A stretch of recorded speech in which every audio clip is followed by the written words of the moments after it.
Hi. ഇവിടെ വഴറ്റൽ തകൃതിയായിട്ട് നടന്നുകൊണ്ടിരിക്കുമ്പോഴാണ് ഒരു കാര്യം ഓർമ്മ വന്നത്. ക്യാമറ ഓൺ ആക്കിയില്ലല്ലോ എന്ന്. പോട്ടെ, ബാക്കി നോക്കാം.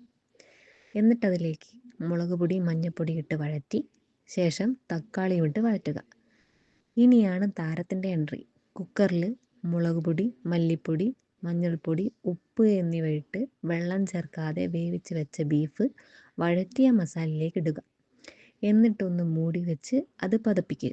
തേങ്ങയിൽ വെളുത്തുള്ളി, ചെറിയുള്ളി, കറിവേപ്പില, വറ്റൽമുളക് എന്നിവയിട്ട് വറുത്ത് വെച്ചത് നന്നായി പേസ്റ്റ് പോലെ അരയ്ക്കുക. എരിവിനനുസരിച്ച് കുരുമുളക് പൊടി ചേർക്കുക. അരച്ച തേങ്ങ ചേർത്ത് ഇളക്കിയെടുക്കുക. കുറച്ച് ഗരം മസാല കൂടി ആവാം. മല്ലിയിലയും കറിവേപ്പിലയും കുറച്ച് വെളിച്ചെണ്ണയും ചേർത്ത് ഇളക്കിയാൽ സൂപ്പർ ടേസ്റ്റി തേങ്ങ വറുത്തരച്ച ബീഫ് കറി റെഡി.